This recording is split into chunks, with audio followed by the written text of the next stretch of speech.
Welcome to Franklin Covey's C-Suite Conversations. My name is Patrick Ledden, and each week I have the opportunity to sit down and talk to a senior leader about their life, their work, their career, what they've learned along the way, the struggles they've overcome, and the successes they've achieved, all with one thought in mind, to help you on your journey. Today I'm joined in C-Suite Conversations by Wanda Shoer. She's a Chief Learning Officer at Sanofi, a leader in global healthcare. In our conversation, Wanda shares some experiences from her own career, choices she made about changing industries and changing roles, why she made those choices, and how they helped her on her journey. She'll also take us into the C-suite and share with us some insights about what it takes to lead a global strategic initiative, and she provides 3 thoughts that all of us should consider. Trust me, you're going to want to grab something to write with. Sit back and prepare to take some notes as Wanda Shoer and I have a C-suite conversation. Wanda Shoer, thanks so much for joining me today for a C-suite conversation. Hi, nice to meet you and happy to be here.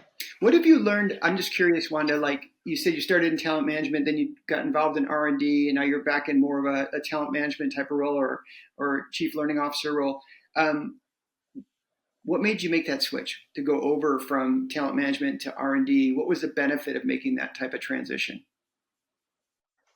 There are a couple of things. I think that the first thing I would say that made me make the switch is curiosity. I was really interested in understanding the pharmaceutical business. I had spent probably about half of my career in financial services, and in terms of educational background, I had a degree in economics, and I had a lot more of an understanding of the financial system. Mm-hmm. So when I worked in financial services, I understood the business. I knew I knew the type of work that was being done at the company that I worked for. And I thought that made a lot of sense. When I moved into healthcare, I knew HR, I knew talent management practices, I knew how to manage change, I knew how to run a project, but I did not understand the foundation of a pharmaceutical industry.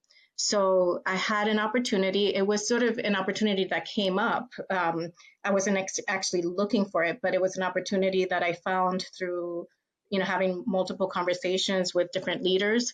And the role became available, and I was actually considering other opportunities at the same time. But that particular role that brought me into R&D was the chief of staff role for the chief safety officer at Janssen Pharmaceutical, which was where I was at.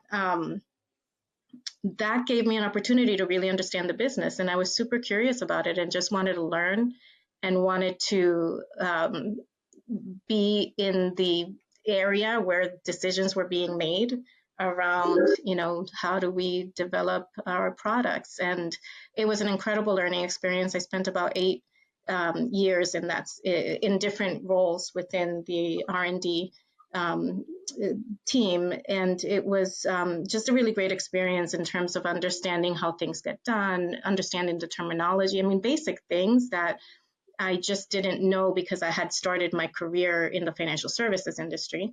And I think from a benefit perspective, it really helped me become a more well-rounded leader. So as coming back into the talent space now after spending so many years outside of learning and talent, I understand the business better. I know what it's like to be a scientist in that space. I have interacted with people who were making decisions around our portfolio and development of our products, and I was able to know what happens in an inspection and understand what happens with compliance and regulatory and all of the areas that I didn't really know about before. So in terms of benefit, I just learned a ton and was able to use that in my interactions and in thinking about, how I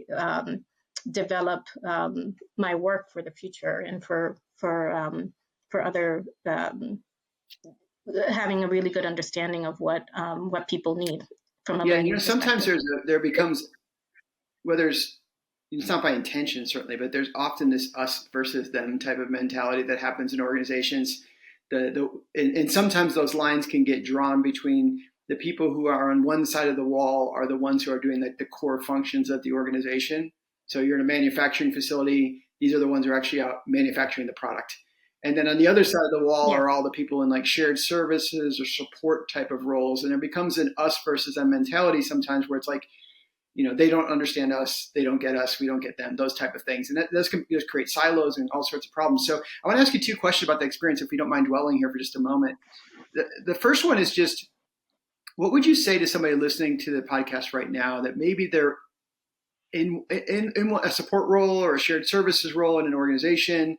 They maybe aren't getting their hands into the business, if you will, or maybe they moved industries and they haven't. What would you say to them to say, it's worth making that jump to put yourself in that position, even if it's uncomfortable and even if it takes you out of your functional area for a while? What's the value of doing that? And what would you say to encourage them to go, give it a shot? You might learn some stuff. Yeah, I mean, I think the first, if you have an interest, just take the risk is number one. Take the risk, at least try, because you should really follow that nudge of an interest. And I think when I think about my career, I may be wrong in terms of like the way that I always saw it. If I'm going to make this career decision and it may be the completely wrong decision and I may fail at this particular role or in this situation, but I wouldn't know if I didn't try. So I have to try. So the risk taking is important, and allowing yourself to, just, use it as a learning opportunity, I think is sort of the mindset that I would put myself in. I think the other part of your question is, what words of encouragement would I give people who are thinking about this? I think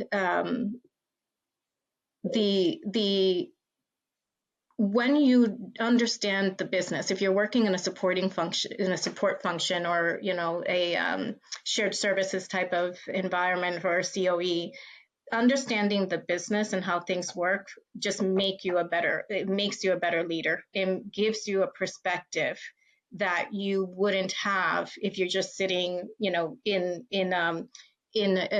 whether it's a shared services or a COE or a specific function.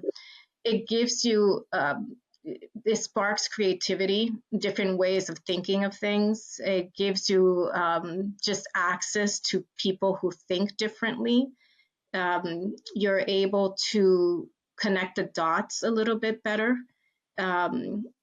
You're able to, one thing that happened to me because I moved from a supporting function over to R&D was I was able to see what didn't work.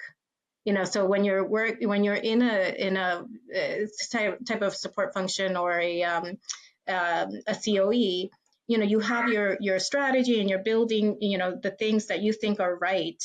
But you're not necessarily getting the visibility as to how does it actually land when you're, in the business. So being on the other side, I was looking at him like, oh, this doesn't work because of this and that.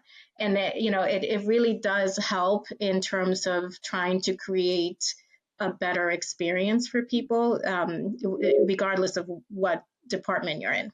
I remember years ago at Franklin Covey, we had a video we would use in courses as to kind of teach a point. And there was a number of people talking in the video, and this one person who was clearly in a support type of role in an organization said, if I hear nothing, if I don't get any news from the field or from the other side, that means nobody's using it, type of thing. Which I kind of felt like, as she was saying it, it's a little bit like we create this program, we create this initiative, we throw it over the wall, and then it just goes radio silent. Nothing happens. She goes, that means nobody's like wrestling with it, trying to figure it out. Nobody's using it, which is very frustrating, right? To feel like you're trying to create something that'll be helpful to people and they don't really see the value in it. And part of it might be because you're disconnected from that side of the business or what's going on there. And then the other side as well is like, would you please stop throwing stuff over the wall to us that aren't particularly helpful?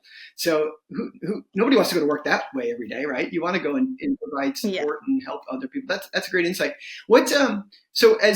When we oftentimes think about like individual contributors or people as are moving up organizationally in the hierarchy, they're working within the system. So when you were working in your role previously, you said, you know what, I think I'm going to take on that R&D type of role. You're working in the system, you move over to another role and you learn a lot.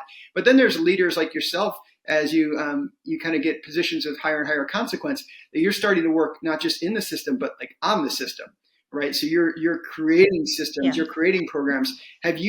How has that lesson going from your original role in talent over to R&D informed you, and how do you help as a leader create those type of opportunities in organizations?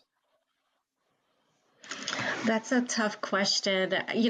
First, I think my personality is to just kind of go, just do it and put myself in the situation and learn along the way. So I don't know that it was necessarily deliberate thinking in terms of this is what I'm going to work on and this is how I'm going to shift the system or, here. So I have to take a moment to kind of think about that answer. But I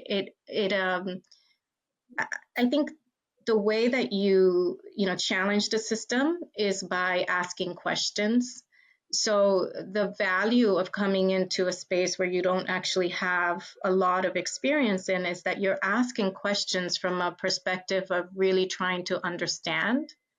And just in the seeking understanding and asking a question that maybe somebody was too in it to even see that question was out there, that creates, the challenging the status quo. So, it doesn't even have to be sort of really aggressive. It's sort of just say, I'm trying to understand this particular part of the process. Why do we do it this way? And then just that question just sort of, maybe opens up another question or opens up thinking in somebody else. And then just that act of asking an innocent question opens up the opportunity to look at the system differently. And it's sort of, you have to take the steps to say, okay, well, if we're doing that particular process because it's always been done that way, what would it look like if you had the ability to change that? What would be the ideal? And I always ask this question for people, like, if you didn't know that this process existed, what would be the ideal process? What would you like this experience to be like? And then it just stumbles. A lot of creativity and ideas come out of those types of questions. And just by doing that, you're challenging the system. It doesn't have to be this big act. It could just really be, a simple question. No, that's so true. I love that type of question. Like, if we were to design this all over again, would we have designed this process, type of thing? Or other ways of like asking people creative questions, like if you could wave a magic wand, what would you do? Or if that type of thing, just all of a sudden, or if resources were no limitations, how would you tackle this thing? Just kind of opens up the mind, which gets to this innovation is so critical. I mean, you've worked in a couple industries where innovation is at the forefront of so many things, but also compliance. So yeah. I'm not asking for specifics here, but just in generalities, I'm like, for people who are working in industries where there's a lot of compliance, like the financial services industry and the pharmaceutical, but at the same time you want to have innovation. How do you, I guess, in your own world and also just organizationally try to inspire innovation with a recognition that sometimes compliance feels like we can't make any change?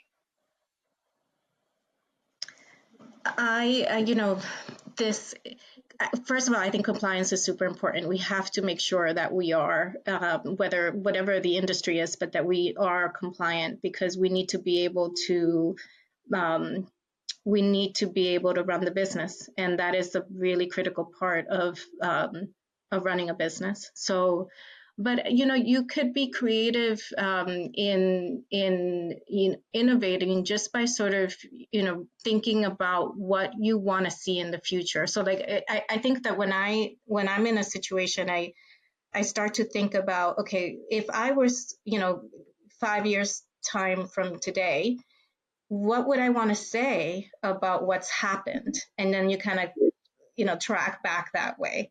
So what would have been, we'll make it up. I want to say, okay, in 5 years time, I want to, I'll make a book. I want to write a book, so I have I know you're an author, so I want to write a book in 5 years time. So in order for me to get that done in 5 years time, these are the things that I have to figure out between now and 5 years. And some of those things are going to be hard and some of those things are going to be easy. So then you knock out the easy ones, you get them out of the way, and then you figure out which ones are the hard ones that you need to talk to people to try to understand, can we actually do this, for us to get to this goal that we have?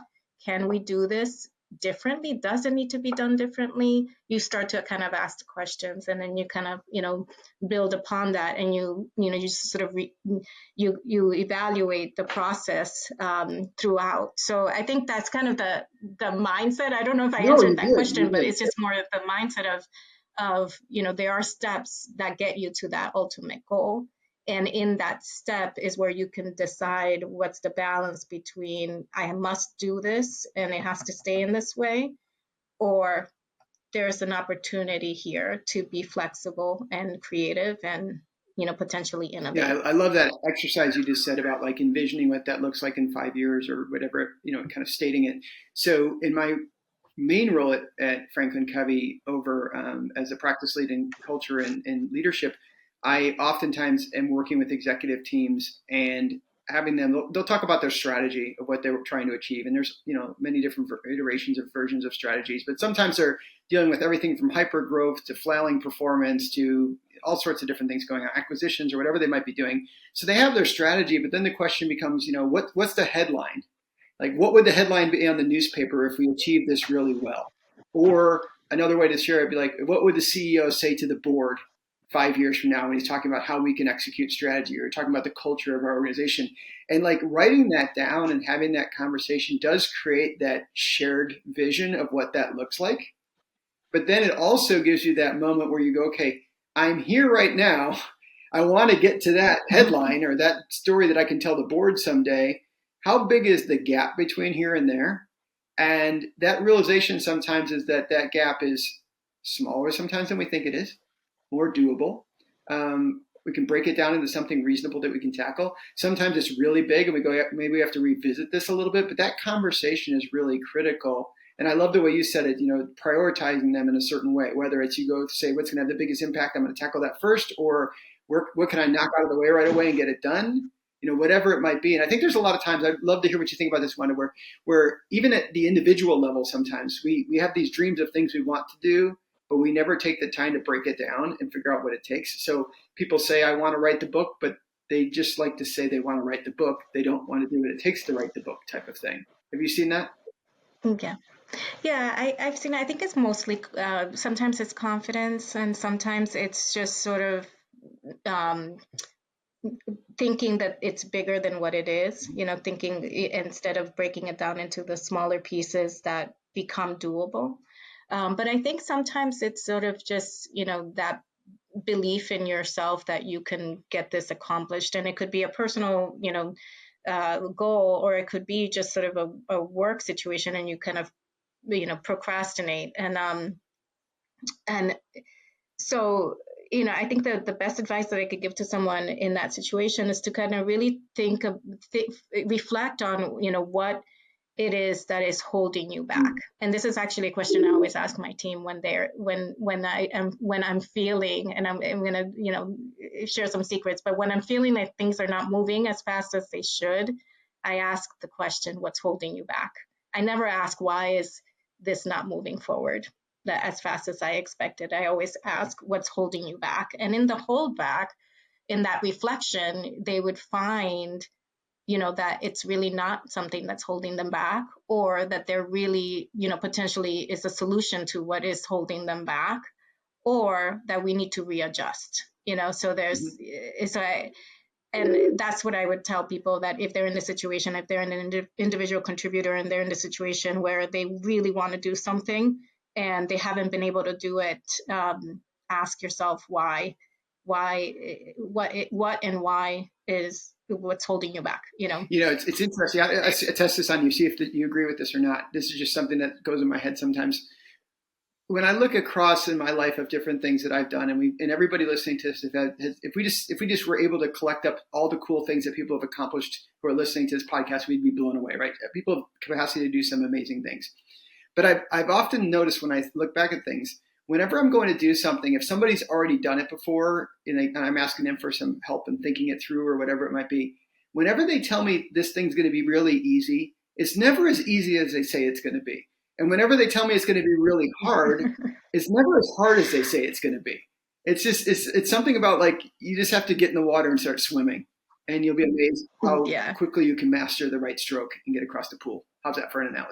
Yeah, I kind of agree with that, but I think because I'm very much of, just get it done kind of person. So I don't normally realize something is really hard or was really hard on me until it's over. So, and I always make this example of like, I go back many, many years. This when I was in college, I had decided that I would do this study abroad program. And I was super excited about it. I got everything in order. I went on my study abroad program. I showed up and there was no one else that I went to school with there. And I was completely alone. And I had to like basically make friends again. And I was, just devastated because I'm like, oh my God, I'm here. I'm alone. I don't have a friend. And I realized, after I had done all of the work, that I was actually gonna, have this moment of, freaking out because I was alone. And it's always like that for me. It's like, okay, I'm going to go into it. I'm going to do all of these things. And then I'll have a moment of pause and realize, oh, shoot. Like, what am I going to do? And how hard, this was so much harder than I thought it was going to be. But in the moment, I'm just kind of going with the flow and getting it done and, trying everything possible to feel like I've accomplished what I set out to do, and Yeah, sometimes when you're in with the it. midst of doing it, sometimes you don't realize because it's like you're slowly digging the hole or something, and you're in there. Or the ones, and I'm sure everybody can relate to this, where it's like you think of something you've accomplished, and you go, "I'm glad I did that, but I don't ever want to do that again." Just that experience Oh, of yeah, that. yeah, exactly. Yeah. All right. So one of the beautiful parts about talking to somebody who's in a role that you're in is you can take us into the more executive conversations and give us some insight. So there's some folks who are listening to this conversation who might be in a similar type of role, and they're looking for any advice or thoughts you have. And there's people that have never been in those conversations and just kind of curious, like how do they unfold? So you've been involved over the course of your career in a lot of large scale kind of strategic projects. A lot of stakeholders, maybe a lot at risk if it doesn't go well, maybe a fair amount of investment of the organization, whether it's financial capital or just other investment being made, um, emotional labor and all sorts of things going into this big project. What have you learned about what it takes to successfully run a large project with all these various stakeholders and kind of high risk, high reward? There are three things possibly that I think I could share. The first is you have to be honest with yourself and with others on what you know and what you don't know. These are really huge projects. So sometimes when you're on a big project, there's a lot at risk. So you want to make sure that there's a good understanding of what is possible, what's feasible, and what is not, and your level of knowledge and understanding in that space so that you could pull the right people, whether it's the right stakeholders or sponsors or just team members that can help to bring things forward. So a good sort of self-reflection and understanding and honesty with yourself on what you are capable of bringing to the table and what you need support with. And it's okay at whatever level, everyone needs some level of support from one another. I think the second thing is that you're in a lot of these situations you are the leader, so you show up with the excitement and energy around the topic that you're discussing, and you bring people along.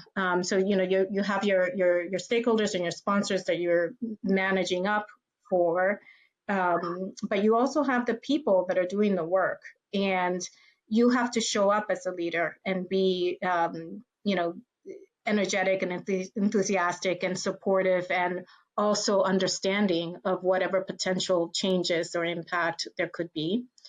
So that's the second one. And then the third one is just a simple one. We are all kind of growing together.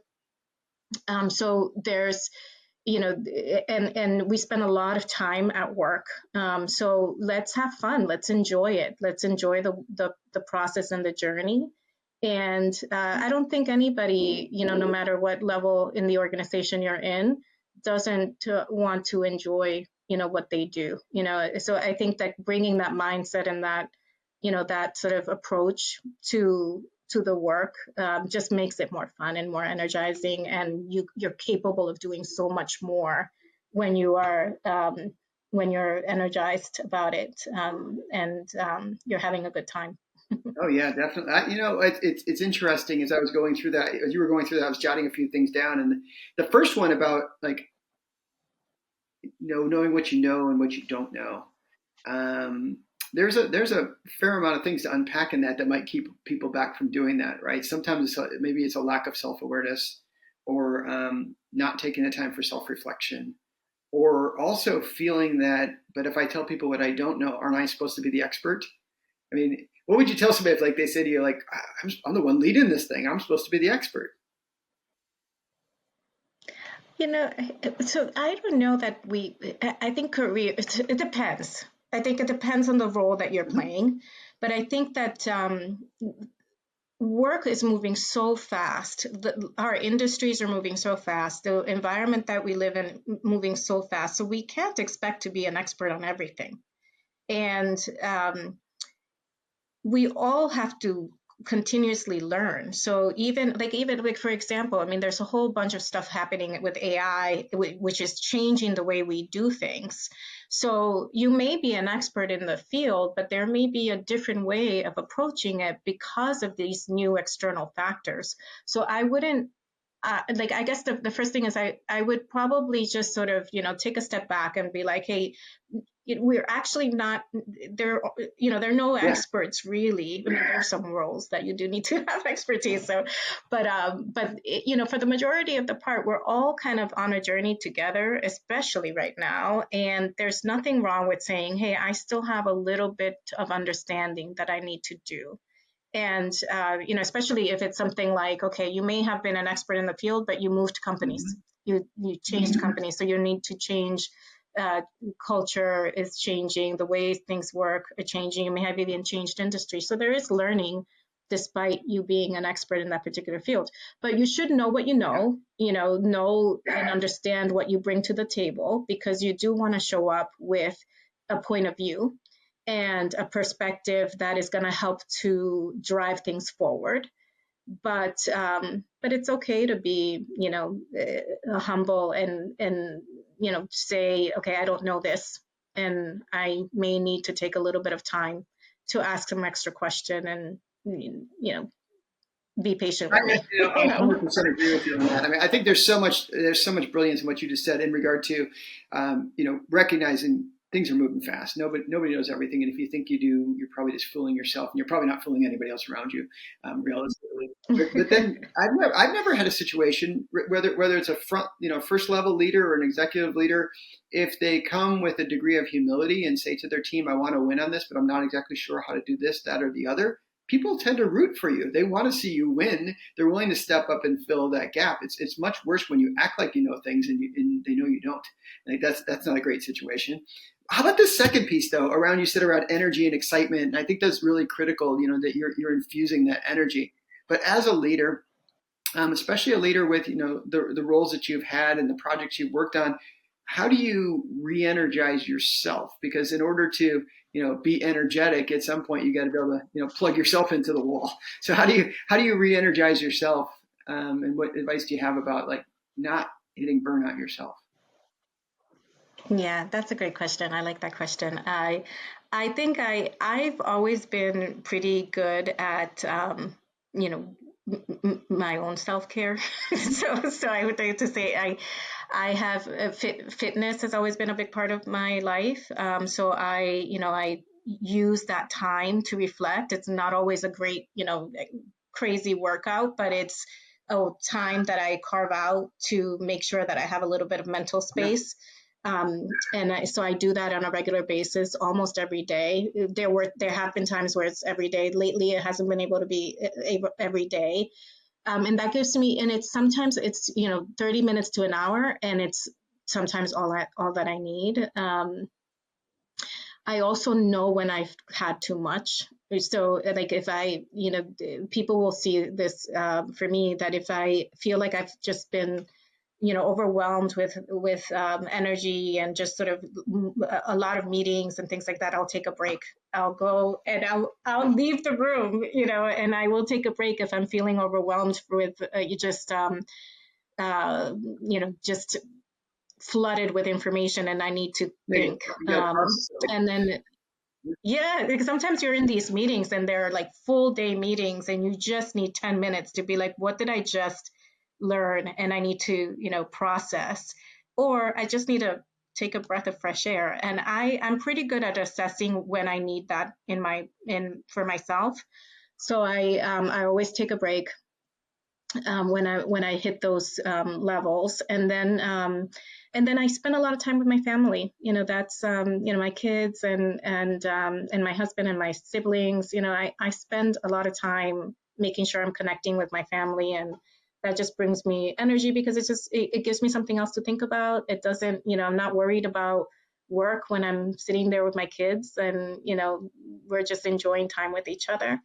And it just is that, it's not necessarily balanced, but it is that extra little bit of time that I feel like it's my Yeah. time, and I can re-energize in that way. It's And interesting. yeah, We so have a, I mean, there's a lot of other little things, but it's more making sure when you no, need it. I applaud you for all that because there's a program we have at Franklin Covey that sometimes I've worked with the executive teams on it, and one subset of that program talks about refueling yourself. And we go through some things like you need to move, you need to eat well, obviously, you need to sleep, you need to relax, you need to connect with other people. There's these 5 things.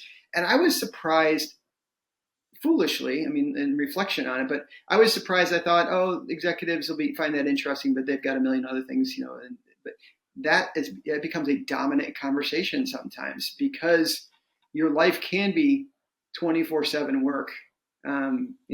Yeah. Regardless of your role in most organizations, it can be. But certainly when you get to that point in your career when you're in the C-suite, it can be 24/7 work, and at some point, you can't pour into anybody else, your team, your family, whomever it is, if you're an empty vessel yourself. So the ability to spend time doing that is really critical. And both those two, and the third one as well, they really all are so much grounded in self-awareness. Knowing when you need to push back from the table and walk away for a moment or process information, knowing when you need to take some more time for yourself or with your family, knowing when you are willing to say what you know or don't know. I mean, all that it's self-awareness is so critical.